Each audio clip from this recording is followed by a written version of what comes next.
Living in a small space such as a caravan, motorhome or camper van, even if only for a holiday, brings with it its own challenges, and the best way to enjoy a frustration-free stay is organisation.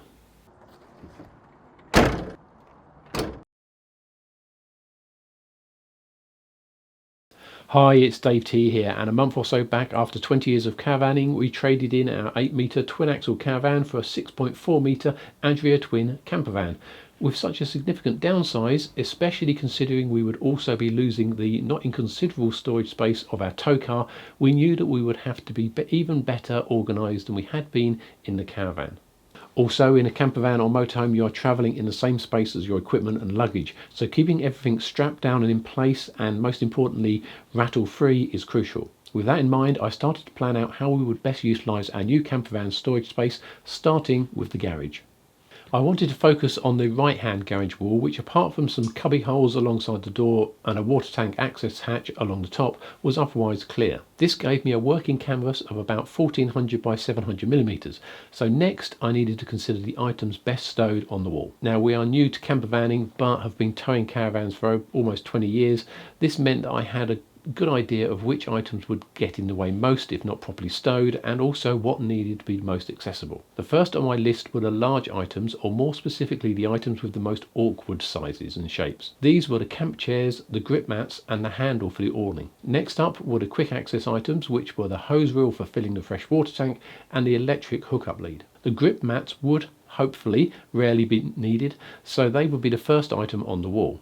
Now, I'm using these Malenko grip mats, which have a triangular ridge-like design, so I 3D printed 6 of these mounting wedges that match the underside profile of the mats. They have the recess on their underside, allowing the straps to then kind of go under them. Next was the 2-lay Awning Winder handle, and this had a dual spigot design at the end. So to hold that end securely, I 3D printed this bracket with a mirrored keyway design. For the midsection of the winder, I 3D printed a simple semicircular guide bracket, and the other end of the winder, which needed more support, I 3D printed another bracket with a fuller profile. I used a standard 15mm pipe fitting to hold the end as a clip, because a 3D printed part wouldn't take that kind of constant flexing. I already had a flat hose pipe, but the winder was very flimsy, so I purchased this more robust model from the NEC show and removed the handle. The hose winder was then held in position with these 2 wedges which matched the winder's foot profile, and the top was held in place with this 3D printed part that simply clamped the winder to the faceboard of one of the cubby holes. The electric hookup lead had a similar arrangement with this 3D printed bracket that held the centre of the winder.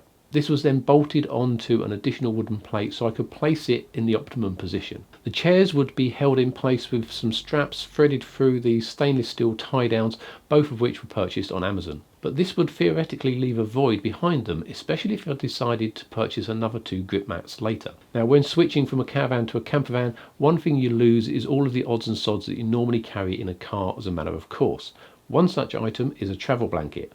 A good thing to carry, in theory for impromptu romantic picnics looking out over stunning vistas, but generally, as I found, more often used when laying under trailers and vehicles making repairs. I purchased this waterproof travel blanket, which was ironically better than most of the ones we've had in the past. It would be held in place with these short straps mounted on some more 3D printed strap mounts. This would have the added benefit of then padding the chairs to reduce any rattles. Design complete, it was time to work out how to build it.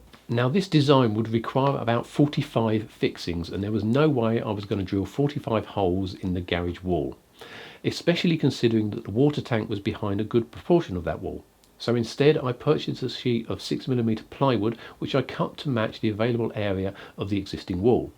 The various pieces of hardware were then fixed to the board using one of 2 methods. Method 1 was to drill oversized holes in the board and then fit these captive nuts on the back face. First, using a flat bladed drill to route out the area around the hole so that the captive nut would remain almost flush. The second method was to drill a hole and then countersink the back face and fix the 3D part with 2 or 3mm countersunk bolts from the back face. Now, items fixed with method 2 could only be removed by taking off the entire board, but this would not be a major issue. For strength, and because I wanted to pull the mats back to the board, I cut slots in the plywood below the lower mat blocks for the straps to wrap around the back of the board and reappear at floor level. The chair straps also went through similar slots about 20 centimeters below the tie downs. After looking at several options, I decided to cover the wallboard in this 4-way stretch lining carpet. It's easy to cut and fix with spray contact adhesive, damps down sound, and I think looks pretty neat. With the board made up, it was then a case of installing it all into the garage. Installation of the garage wall had two critical objectives. Firstly, to avoid hitting and damaging any tanks, cables or pipes behind that wall.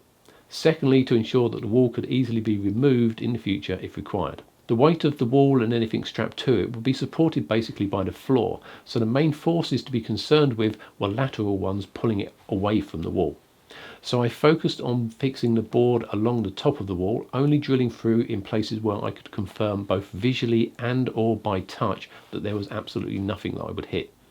Instead of screws which could strip the plywood of the original wall, I used bolts with either lock nuts or captive nuts on the side of the garage wall. Also, one screw was used in the lower right corner by the light, and a small L bracket in the rear corner was mounted on the surface, as I couldn't confirm what was behind the wall there. Only time will tell how efficient this setup is, but after our first trip it seems to be working well. The garage floor is certainly less cluttered and there is less noise, especially going over large bumps which would previously have sent items like chairs airborne. I was pleasantly surprised how easy it was to get the winder out, and even more surprised in terms of how easy it was to get back into its storage position. The hose winder worked well in the sense that it could stay in place and the hose could be wound out and then back in. But not in the sense that, as usual, flat hoses are a pain to empty out so that they can be wound up. I have an idea for emptying flat hoses, so subscribe and click the bell icon to see if that idea comes to fruition. The electric hookup cable winder took a while to get right, but now works fine, apart from the fact that I loaded the cable into the position so that the plug was right next to the winder. I'll change this when I next take it off to use it. Extracting and loading the chairs doesn't actually take much longer than it used to when stored under the fixed bed in our caravan. I also added this 3D printed cover for the courtesy light to avoid it getting turned on accidentally if knocked. I have a couple of other plans to complete this wall, as well as improve storage elsewhere in the garage, including storing my e-bike within the garage, which I'll cover in a future video. In the meantime, I hope you found this video helpful, or at least interesting, and if you have, then please do hit that like button. If you'd like to see other videos I make, then please do consider subscribing to my channel and click the bell icon to be notified of videos when I post them. But most of all, thanks for watching.